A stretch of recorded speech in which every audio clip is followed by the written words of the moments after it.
அனைவருக்கும் வணக்கம். தெய்வீக பலன்கள் சேனல் சார்பாக தங்களை அன்புடன் வரவேற்கிறோம். இன்று நம் காணொளியில் காண விரும்புவது சிவபெருமானின் திருவிளையாட்டால் சம்பா சஷ்டி தோன்றிய சிறப்புகளை பற்றி இந்த காணொளியில் விரிவாக பார்க்கலாம். வாருங்கள் காணொளிக்கு செல்லலாம். மறக்காமல் ஒரு சப்ஸ்கிரைப் செய்யவும். கோவில்களில் நடைபெறும் திருவிழாக்கள் கடவுள்களின் திருநட்சத்திரம் அல்லது திதியை வைத்து கடைபிடிக்கப்படுகிறது. சித்திரை மாதத்தில் சித்ரா பௌர்ணமி கொண்டாடப்படுகிறது. ஆனி மாதத்தில் ஆனி உத்திரம் கொண்டாடப்படுகிறது. ஆடி மாதத்தில் ஆடி கிருத்திகை, ஆவணி மாதத்தில் ஆவணி அவிட்டம், புரட்டாசி மாதத்தில் விஜயதசமி, ஐப்பசி மாதத்தில் கந்தசஷ்டி, கார்த்திகையில் சோமவார விரதம், கிருத்திகை தீபம், மார்கழி திருவாதிரை போன்றவை ஏற்படுகிறது. ஐப்பசியில் கந்தசஷ்டியை தவிர கார்த்திகை பிரத்யோகமாக சம்பா சஷ்டி விழா பெரும் விமர்சையாக பைரவர் அவர்களுக்கு கொண்டாடப்படுகிறது. முனிவர்களின் கடும் சாபத்தால் விஷ்ணு பெருமானின் துவார பாலகர்களான இரணியாட்சரன், இரணியகசிபு பூமியில் பிறந்தார்கள். இதில் இரணியாட்சரனின் மகனாகிய அந்தகாசுரன் சிவபெருமானின் தீவிர பக்தன் ஆவான். இவன் சிவபெருமானிடம் பல வரங்களை பெற்று தன்னை யாராலும் வெற்றி பெற முடியாது என்ற வலிமையுடன் பெரும் யோக முயற்சியும் பெற்று இருந்தான். மேலும் இவன் தவ வலிமையால் தேவர்களை அடக்கி ஒடுக்கி அவர்களின் மனைவிகளை வற்புறுத்தி கற்பழித்தான். மேலும் அவர்களின் கற்பை சூறையாடத் தொடங்கினான். இந்த அந்தகாசுரனின் தீய கொடுமைகளை தாங்க முடியாத தேவர்கள் அனைவரும் மிக பெரும் கவலையுற்றனர். இதனால் சிவபெருமான் அவர்களிடம் சென்று, ஐயா, உங்களின் பக்தன் இவ்வாறு செய்கிறானே, இவனின் கொடுமைக்கு எல்லையே இல்லையா என்று சிவபெருமான் அவர்களிடம் சரணடைந்தனர்.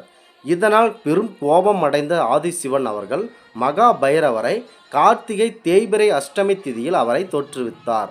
மேலும் அந்தகாசுரன் அவர்கள் இந்த மிக பெரிய மாய சக்தியினால் இந்த அகில உலகத்தை இருளாக மாற்றினான். சிவபெருமான் அவர்கள் அதிக உக்கிரத்துடன் அவருடைய கோபக்கனலில், அதாவது தீயில், அஷ்ட பைரவரை தோற்றுவித்தார். இவ்வாறு தோற்றுவித்த அந்த 8 பைரவர்களும் அஷ்ட திக்கிலிருந்து, அதாவது அனைத்து திக்கிலிருந்து மாய இருளை அகற்றி மகா பைரவர் போர் புரிந்து அந்தகாசுரனை சுலபமாக வெற்றியடைந்தார். மேலும் பைரவர் அவர்கள் தன் கையில் வைத்திருந்த சூலாயுதத்தால் அவன் வயிற்றில் குத்தி உலகிற்கு மேலே தூக்கி பிடித்தவாறு, அதாவது 3 உலகங்களிலும் சுற்றித் திரிந்தார். கோபத்துடன் மேலும் அந்தகாசுரன் அவன் உடலில் இருந்து வடிந்த இரத்தத்தையும் குடித்தார். அவன் மிக பெரிய பயத்தில் இறைவனை மன்னிப்பு கேட்டதால் அவனை சூலாயுதத்திலிருந்து விடுவித்தார். இந்த இரணியாட்சருடன் அவரின் மகனாகிய அந்தகாசுரனின் ஆணவத்தை அழித்த தினம்தான் இந்த சஷ்டி, அதுவே சம்பா சஷ்டி என்று அழைக்கப்படுகிறது.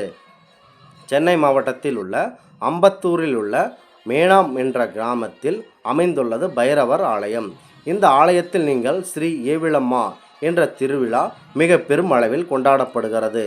இந்த விழாவில் ஆதிசிவன் அவர்கள் மகா பைரவராக தோன்றி அந்தகாசுரனை வதம் செய்யும் சம்பா சஷ்டி எனப்படும் சூரன் நிகழ்வு நடைபெறுகிறது. இந்த சூரசம்ஹார நிகழ்ச்சி நீங்கள் கண்டிப்பாக கலந்து கொண்டு உங்கள் வாழ்க்கை சிறப்படைய செய்யுங்கள். பல மாநிலங்களில் இந்த சம்பா சஷ்டி சிறப்பாக கொண்டாடப்படுகிறது. 6 நாட்கள் விரதம் இருந்து இந்த சம்பா சஷ்டி என்று யோக பைரவரை மனதார வழிபட்டு விரதத்தை நீங்கள் முடித்து கொள்ளலாம். தமிழ்நாட்டில் சில ஆலயங்களில் மட்டும்தான் சம்பா சஷ்டி கொண்டாடப்படுகிறது. அவற்றில் ஒன்றான சிவகங்கை மாவட்டத்தில் உள்ள திருப்பத்தூர் என்ற ஊரில் யோக பைரவர் அமைந்திருக்கிறார். கோவிலின் நடு சாமத்தில் புனுகு சாத்தப்படுகிறது. வடமாலை, சம்பா இவையெல்லாம் நிவேதனமாக கொடுக்கிறார்கள். இந்த நிகழ்ச்சியில் நீங்கள் கலந்து கொண்டு வாழ்க்கையில் வெற்றியடைய வாழ்த்துக்கள். திருமண தடைகள் மற்றும் குழந்தை பேறு போன்றவற்றை நீக்கி நிவர்த்தி செய்கிறார். இன்றைய நாட்களில் நீங்கள் இந்த ஆலயங்களுக்கு செல்ல முடியாவிட்டால் பைரவரை நீங்கள் வீட்டிலேயும் வணங்கலாம். குறிப்பாக பைரவர் அவர்களுக்கு பிடித்த மாமிச உணவுகளை நீங்கள் நிவேதனமாக படைத்து அந்த ஆண்டவனை நீங்கள் மனதார வழிபட்டால் உங்களுடைய வாழ்க்கையில் இருக்கும் பில்லி சூனியங்கள் போன்றவற்றையும் அகற்றி நல்ல ஒரு வெற்றியை அமைத்து தருவார்.